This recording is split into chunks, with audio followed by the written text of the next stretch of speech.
buenas tardes a todos.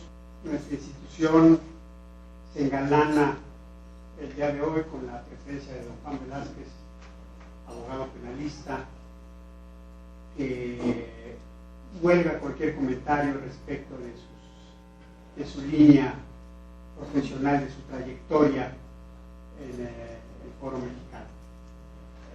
Sin ningún preámbulo, me estoy permitiendo pedirle a don Juan que nos haga favor de platicar con nosotros el tema que quedamos que nos haría favor de tratar, que son los juicios penales orales. Primero quiero agradecer la enorme distinción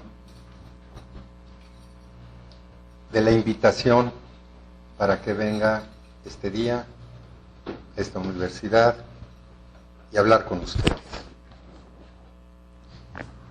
Y para exponerles como defensor, que es lo único que he hecho ya en 42 años de mi vida, defensor de causas penales, mi escepticismo respecto de esto que se ha dado en llamar juicios orales llegue a ser una realidad, como se dice, que permita que en México disminuya la impunidad y que por fin se tenga justicia.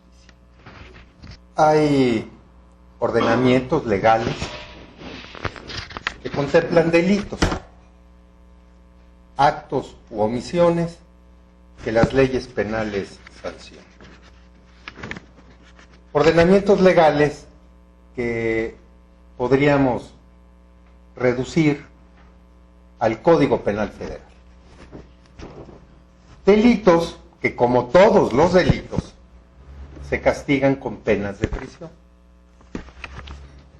Cuando yo comencé a litigar, la pena máxima de prisión eran 30 años.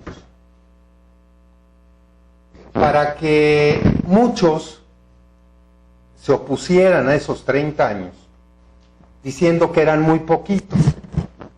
Porque sí, ciertamente 30 años suenan muy poquitos, excepto si se tienen que compurgar, y particularmente en una prisión mexicana. Porque si se tiene que compurgar y en una prisión mexicana, a lo mejor 1 año, o 3 años, 7 años, o 10 años, o 20, o 30 años, pues sean mal que bien una vida. Pero como eran muy poquitos, los 30 años se aumentaron a 40, a 50, a 60, a 70 años de prisión, para que de todos modos, para esos eternos inconformes, siguieran siendo muy poquitos. ¿70 años de prisión? No, qué poquitos. ¿Qué tal si ese condenado a 70 años de prisión, en una de esas, sale de la prisión? Pero y entonces, para aumentarlos a 105 años de prisión, porque hay estados de la República que ya tienen penas de 105 años de prisión. Para que de todos modos, esos 105 años de prisión, en una de esas, fueran muy poquitos. Porque ¿qué tal si como ese condenado a 70 años de prisión, en una de esas el condenado a 105 años de prisión sobrevive y sale de la prisión? Y entonces queremos algo más. Y para que esa persona condenada a 105 años de prisión no salga de la prisión, esos eternos inconformes consiguieron que en ciertos estados de la República, Chihuahua, Veracruz, Oaxaca, Colima, haya cadena perpetua. Bueno, vemos los autobuses, la publicidad de algún partido, luego en el cine, que dice, debemos de tener cadena perpetua. Y sí, ya hay estados que tienen cadena perpetua, para que las personas, ni siquiera las condenadas a 105 años de prisión, puedan salir de la prisión. Para que se queden perpetuamente en la prisión. Y para que de todos modos, esos eternos inconformes digan que la cadena perpetua es poquita, es insuficiente. Bueno, ¿qué tal que ese condenado a cadena perpetua vive perpetuamente en la prisión, sin morirse? Y para peor, mantenido por nosotros los contribuyentes. Queremos algo más. Queremos la pena de muerte. Y entonces, el 71% de nosotros, bueno, no yo, a lo mejor no ustedes, pero bueno, de nosotros, exige la reforma del artículo 22 de la Constitución para que en México se reimplante la pena de muerte. ¿Y qué dirían esos eternos inconformes si tuviéramos en México nuevamente pena de muerte? Una pena de muerte que ya tuvimos y que se practicaba a través del fusilamiento. Yo no estoy conforme con los 30 años de prisión. Yo no estoy conforme con los 70 años de prisión. No, tampoco estoy conforme con los 105 años de prisión. No estoy conforme con la cadena perpetua. No estoy conforme con la pena de muerte. Pero, ¿y por qué no? Si ya lo matamos. Ah, bueno, sí. Pero ¿y qué tal si, como en el pasaje bíblico de Lázaro, esa persona revive? Queremos algo más, algo que sí de a tiro sea radical. Y qué bueno a lo mejor,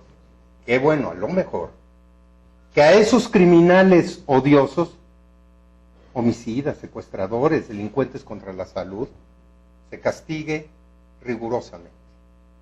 El problema es que en México todo lo que nos disgusta lo queremos criminalizar. Es decir, lo queremos volver delito. Queremos criminalizar que se hable de sexo. Queremos criminalizar que se digan groserías. Queremos criminalizar en Guanajuato y en el Callejón del Beso que los jóvenes se besen. Todo lo queremos criminalizar. Bueno, qué bueno que todo lo castiguemos así y todo lo queramos criminalizar. El problema es que mientras que castigamos esos crímenes, los comenzamos a castigar desde el primer día de un enjuiciamiento, a través de lo que se llama prisión preventiva. La prisión que previene durante un juicio que la persona se escape. Prisión preventiva, que es absolutamente contraria a la presunción de inocencia. Yo, diría un señor juez, te presumo inocente hasta que no hayas sido enjuiciado y en tanto las pruebas te haya yo condenado a un castigo, a una pena de prisión. Pero desde el primer momento de tu acusación, de tu enjuiciamiento, te impongo esa prisión, aunque preventivamente. Y mira, para que no repeles tanto, no te vamos a llamar reo, te vamos a llamar enjuiciado. No te vamos a poner un uniforme azul, sino nada más café. No vas a estar en una penitenciaría, sino nada más en un reclusorio. Pero en un reclusorio privado preventivamente de la libertad, a veces por años. Porque a veces los juicios, muchas veces, duran años. 10 años, privado preventivamente de la libertad. Y por esta prisión preventiva y esta historia que les digo, en México muy desafortunadamente es absolutamente realidad, algo que los jóvenes estudiantes leerán en un libro clásico de Francesco Carneruti, Las miserias del proceso penal. La justicia humana hace sufrir a los hombres no porque sean culpables, sino para saber si lo son mediante un proceso que es una tortura. En 1994 se trató de reformar, se reformó todo el sistema penal, para que al final de cuentas se mantuviera la prisión preventiva para los menos delitos posibles. Se hizo un catálogo de delitos graves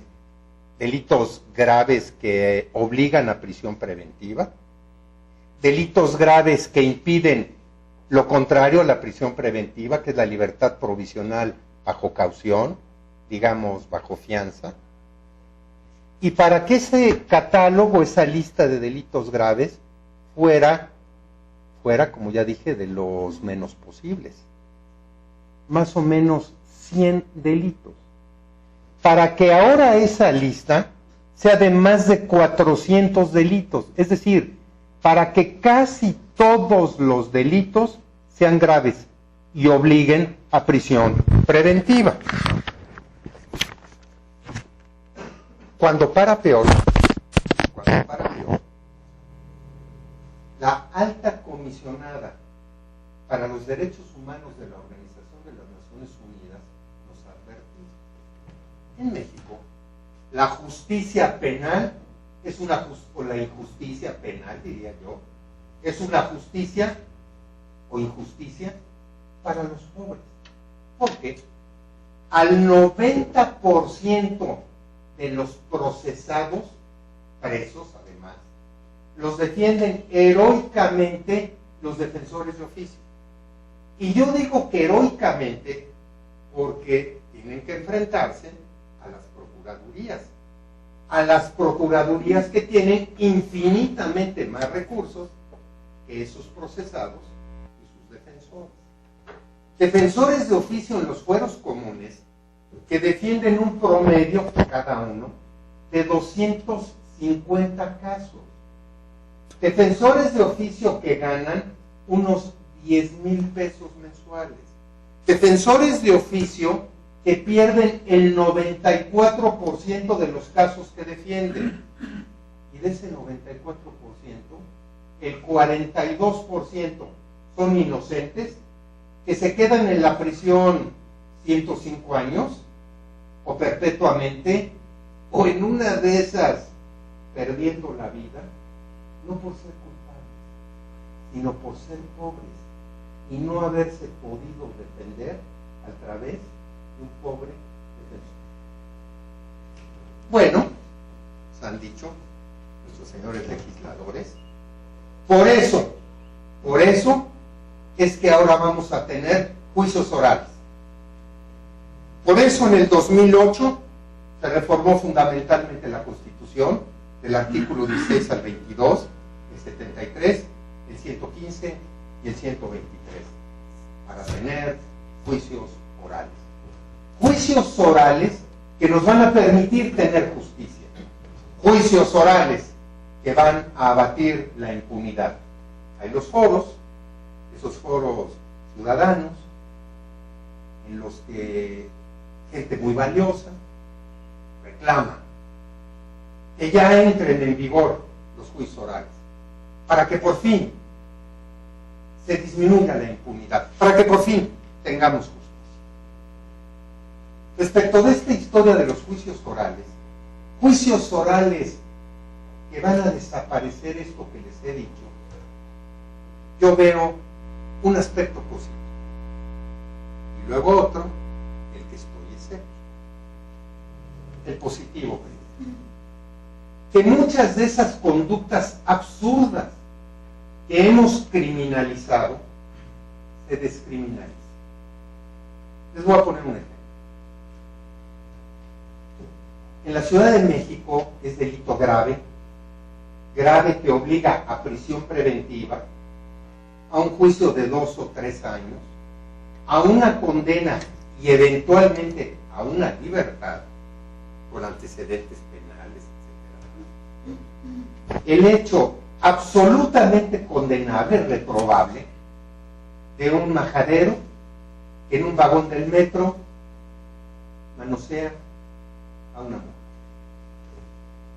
Acoso sexual en lugar cerrado es delito. Esa conducta, por supuesto, se debe seguir castigando, pero como crimen, no a lo mejor una multa que le pese, que lo haga escarmentar a ese majadero, no a lo mejor un arresto como el del alcoholímetro lo enseñaran a respetar. ¿Qué sucede con ese joven, con esa persona que sale de la prisión después de 3 o 4 años, no a lo mejor convertida, transformada de tocador, manoseador, en violador, en asesino, en secuestrador, en narcotraficante? Vamos a tratar de descriminalizar lo más que se pueda, para dejar como crimen lo que, ni modo, tenga que seguir siendo crimen. Pero, respecto de lo que tenga que seguir siendo crimen, delito, vamos a distinguir unos delitos que permitan lo que se llama justicia alternativa. El Distrito Federal y 23 estados en la República Mexicana tienen justicia alternativa. Se han reformado las leyes orgánicas de las procuradurías, las de los tribunales, para admitir eso de justicia alternativa. Vamos a tener centros de justicia alternativa a cargo de mediadores profesionales, de mediadores que con una cierta edad, con una cierta educación, con una cierta preparación, hayan concursado y hayan logrado ser mediadores en procedimientos de justicia alternativa. Para que esos mediadores en esos centros de justicia alternativa llamen a las víctimas y a sus victimarios. Sométanse, les dirían, a un procedimiento de mediación. A un procedimiento de mediación voluntario, confidencial, flexible, neutral, imparcial, en el que haya equidad, en el que haya legalidad. Sométanse a ese procedimiento para que, mientras tanto, si hay una averiguación previa del Ministerio Público o un juicio, se suspenda. Y para que tratemos, en todo caso, de convenir, de llegar a un arreglo. Para que si llegamos a un arreglo, esa averiguación se archive, ese proceso se sobresea, termine, y para que al final de cuentas la víctima de ese delito tenga lo que verdaderamente le importa, una economía, por decir, económica, una reparación de su daño, y para que al final de cuentas el sistema tenga lo que siempre todos hemos anhelado, una economía procesal. Procedimientos rápidos, económicos, baratos, digamos, que no le cuesten tanto al Estado y que le permitan a la víctima lograr la reparación de su daño. Vamos a tratar de descriminalizar, y lo que no podamos descriminalizar, vamos a llevarlo a justicia alternativa. Esa historia de esto llamado juicios orales, a mí me parece absolutamente posible. Para que entonces llevemos a juicio oral lo que no se puede descriminalizar ni se puede conciliar. Se reformaron esos artículos de la Constitución que les dije, particularmente el artículo 20, para que en estos nuevos juicios haya ventajas, las ventajas de los nuevos juicios, de los juicios orales. Las ventajas, primero, de que los juicios, fíjense, ahora sí sean orales. Juicios orales tienen que ser orales. Yo tengo 42 años de defender juicios. Y en mis 42 años de defender juicios, nunca he defendido un juicio que no sea oral. Porque Pues ahora gente del Ministerio Público habla, los testigos hablan, el defensor habla, el juez habla. No, pero espérense, no nos equivoquemos. Ahora todos vamos a hablar más. Bueno, sí es una ventaja. Pero hay otra ventaja. Los juicios van a tener publicidad, los juicios van a ser públicos. Y en mis 42 años de defensor, nunca he defendido un juicio secreto. Todos mis juicios han sido públicos. Bueno, a veces más públicos de los que yo hubiese querido. O a veces no tan públicos, porque hay un partido de fútbol y el público prefiere ese partido de fútbol que ir al juicio. No, pero ahora sí van a ser más públicos. No, pero además los juicios ahora van a tener contradicción. Y aunque no es exactamente lo que les voy a decir, es más técnico, pero de todos modos en mis 42 años de defensor, siempre el Ministerio Público y yo nos hemos contradicho. Ese defendido de Juan Velázquez es absolutamente culpable y merece una cadena perpetua. No, señor juez, déjeme contradecir al Ministerio Público. Mi defendido es absolutamente inocente y merece una absolución, quedar ahorita libre. Pero ahora nos vamos a contradecir más. Ahora mi defendido va a ser más culpable y según yo más inocente. No, pero esperen. Hay 3 principios que ahorita sí no tenemos. Que vamos a tener y que según yo van a ser un asegún. Que se llaman concentración, continuidad, inmediación. ¿Por qué un asegún? Si me permiten, en unos 10 minutos y ya para acabar, les voy a explicar según yo el por qué asegún. Déjenme pasar a otra cuestión, que es la impunidad. Tengo amigos valiosos que han sido víctimas de los delitos, sus familias, que se han matado hijos, y en esos foros públicos, como ya dije hace un rato, mantienen. Debe haber juicios orales, los exigimos, para abatir la impunidad. En México, la impunidad es del 98% de los delitos que se cometen.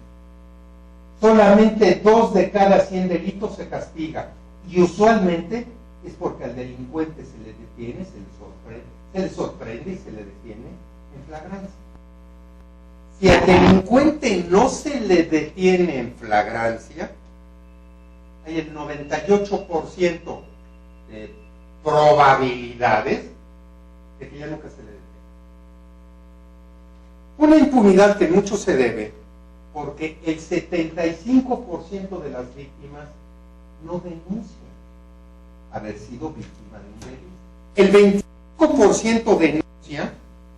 Los señores jueces rechazan librar el 50% de las órdenes de aprehensión que se les piden por la mala integración. El 50% de órdenes de aprehensión que se libran, hay un rezago de más de 800,000 órdenes por cumplir que data de los años 80. Y de las que se cumplen, los señores jueces absuelven en el 60% de los casos, porque los acusadores no saben ni siquiera redactar. Por eso es que en México la inseguridad es igual que la de Afganistán, peor que Ruanda y el Congo. México es el país más peligroso de América Latina y uno de los 5 más peligrosos en el mundo. Para que los delitos que nos afligen, los delitos que no se pueden descriminalizar ni conciliar, los delitos que son contra el orden público, los delitos graves, vayan a juicio oral. Les voy a dar nada más 4 delitos, 4, de una lista que sería interminable, de delitos que atentan contra el orden público y que no se pueden descriminalizar ni mediar. Violaciones, secuestros, homicidios, delitos de narcotráfico, delitos contra la salud. Esos hay que seguirlos manteniendo como crimen. Esos no se pueden mediar. Esos hay que llevarlos a juicio oral. El problema es que en México cada 4 minutos se viola a una mujer. En México, cada 48 horas se secuestra a una persona. México es el país número 1 en el mundo en secuestros, la meca de los secuestros. En México se han cometido ya casi 60,000 homicidios. En México, según la última estadística del año pasado, se cometieron en un año 9.5 millones de delitos. Pero vamos a suponer que ahora ya no vamos a hablar de 9.5 millones de delitos, porque muchos de esos delitos los vamos a descriminalizar y bueno, otros muchos se van a cometer, pero los vamos a mediar. Vamos a quedarnos nada más, no con millones, sino con cientos de miles de delitos que tienen que ir a juicio oral. No. Decenas de miles de delitos, ya ni centenas. Decenas de miles de delitos. No, centenas de miles. No, decenas de miles de delitos que tienen que ir a juicio oral. Y que ahora sí ya no van a quedar impunes porque, habiéndose descriminalizado muchos, habiéndose mediado muchos, van a quedar esos cientos de miles que ahora sí se van a poder investigar, descubrir, perseguir, enjuiciar y castigar para abatir la impunidad. ¿Quién los va a investigar y a descubrir? La policía. El requisito sine qua non de los juicios orales se llama policía. Si nuestras policías no están capacitadas para investigar, la investigación que aporten a la gente del Ministerio Público no será adecuada y el caso que presenten ante el juez de control de procesos será deficiente. Se requiere policía. En México tenemos policía. Bueno, dirían unos. Tenemos una que es una de las 10 más ineficientes en el mundo, que es la más ineficiente de América Latina, que es la segunda más corrupta mundialmente. En México tenemos policía, o en México tenemos policía. En México tenemos policía. Bueno, no. Hay una policía federal. En el 2008, en el 2009, el señor presidente de la República emitió un decreto para crear la Policía Federal. Una policía que por lo menos en cuanto a equipo y apariencia, bueno, representa a la policía.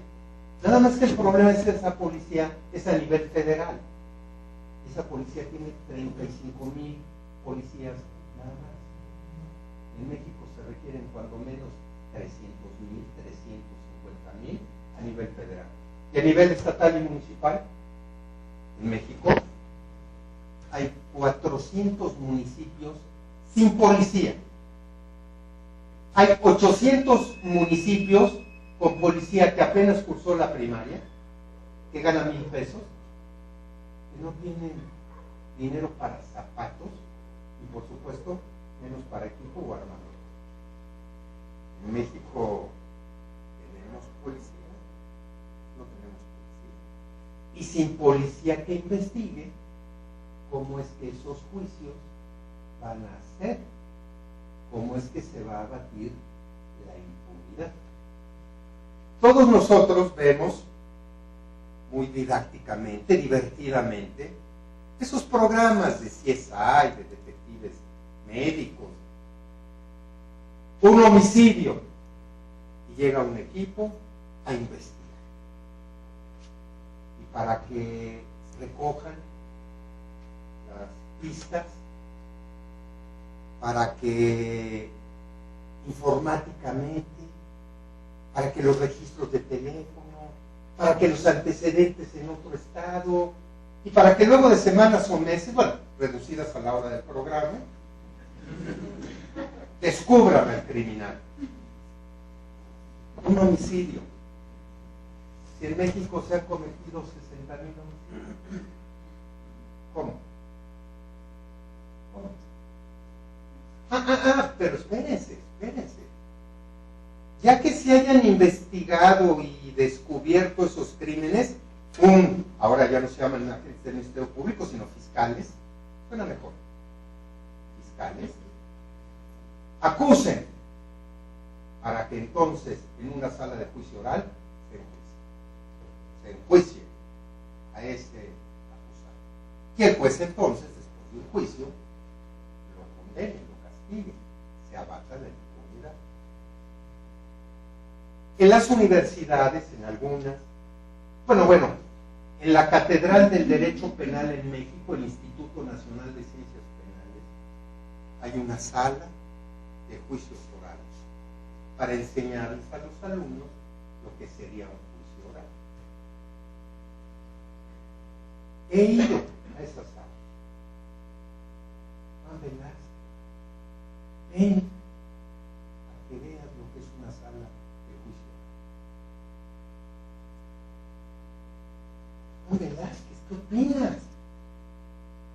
Juan Velázquez, di algo, ¿no te gustaría aquí ser defensor en un juicio, en esta sala de juicio oral? Ya cuando reacciona, contesto y hasta honradamente. No solo me gustaría ser defensor, en una de esas está acusado. En una sala de juicio oral.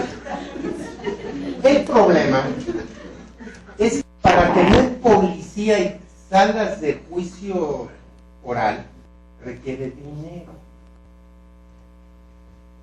Para tener policía, para empezar, 2.400 millones. Y el señor presidente del Tribunal Superior de Justicia del Distrito Federal ha advertido que ese poder judicial, que ahorita es el más grande del mundo, carece de 300 jueces que requeriría, además de los que tiene, para que esa función jurisdiccional se volviese óptima. Ese poder judicial, el más grande del mundo, y además con 300 jueces, requeriría multiplicarse por 7 para tener juicios orales. Y para eso, un primer gasto de 8,000 millones de pesos. Y para el Poder Judicial Federal de la Federación, 18,000 millones de pesos. Las reformas se hicieron en el 2008. En el 2008 el mundo vivía económicamente en Japón. 2008. Pero ya un día el mundo quebró. Porque los ingresos petroleros han disminuido en 10,000 millones de dólares, las remesas en 1.500 millones de dólares, el turismo en 20,000 millones de dólares, la inversión extranjera en el 50%, las exportaciones en 81%, el impuesto sobre la renta en 780,000 millones. Bueno, porque al final de cuentas no hay dinero.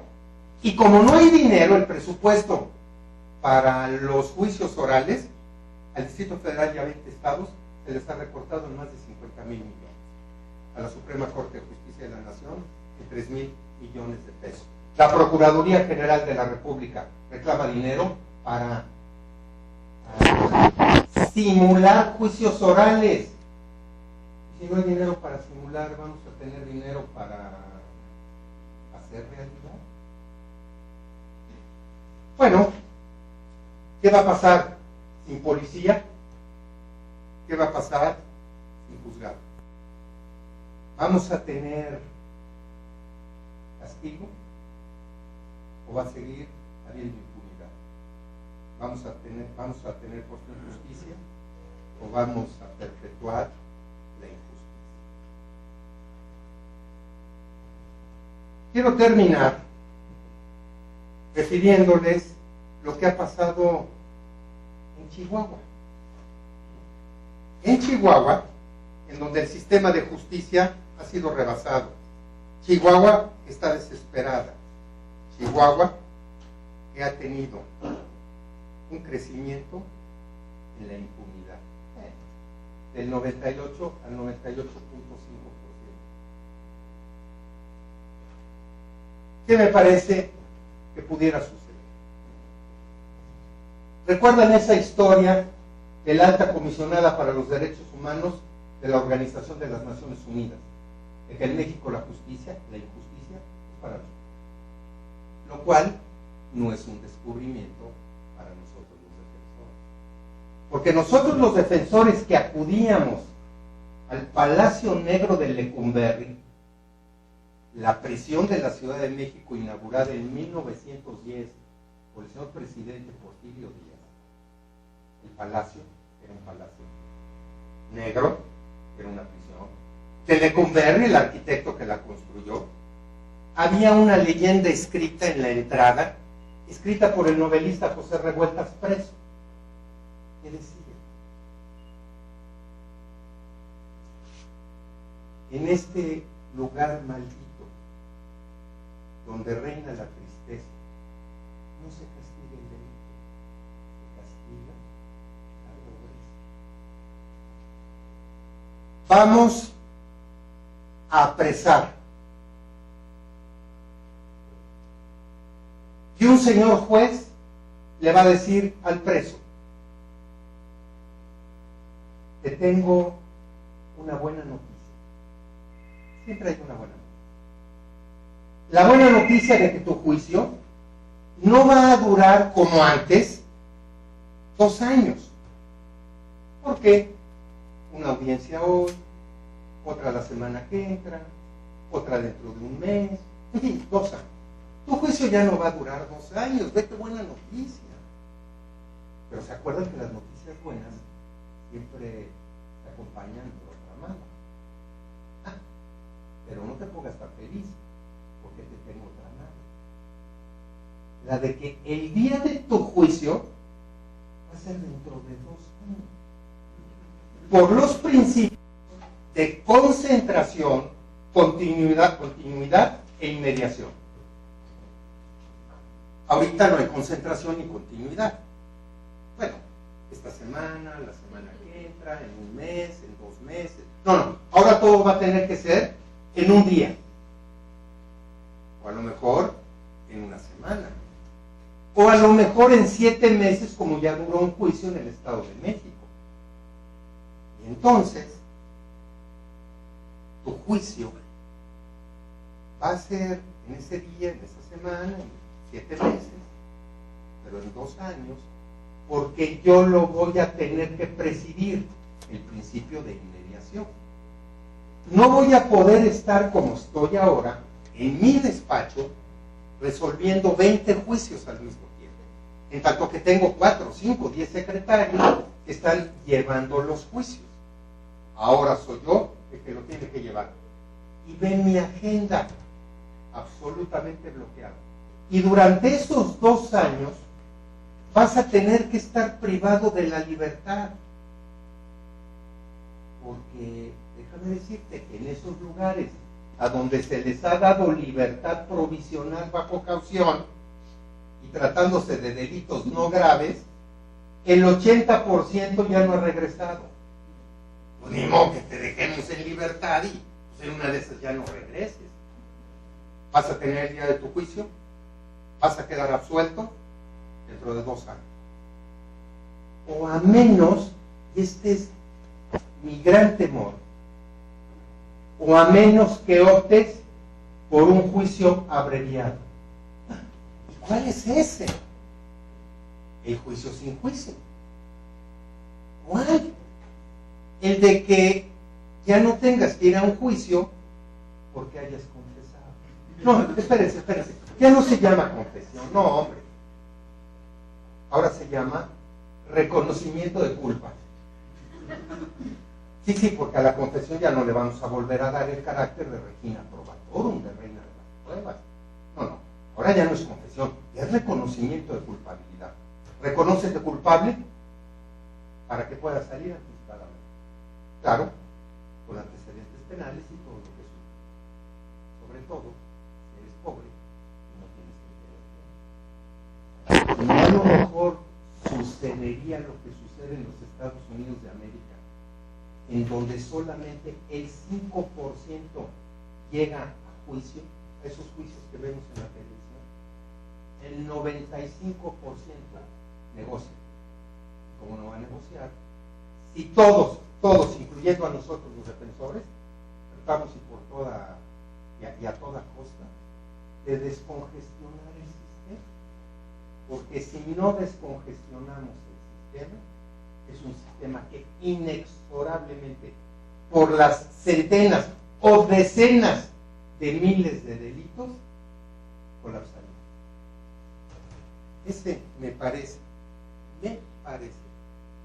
que sea el destino de nuestros juicios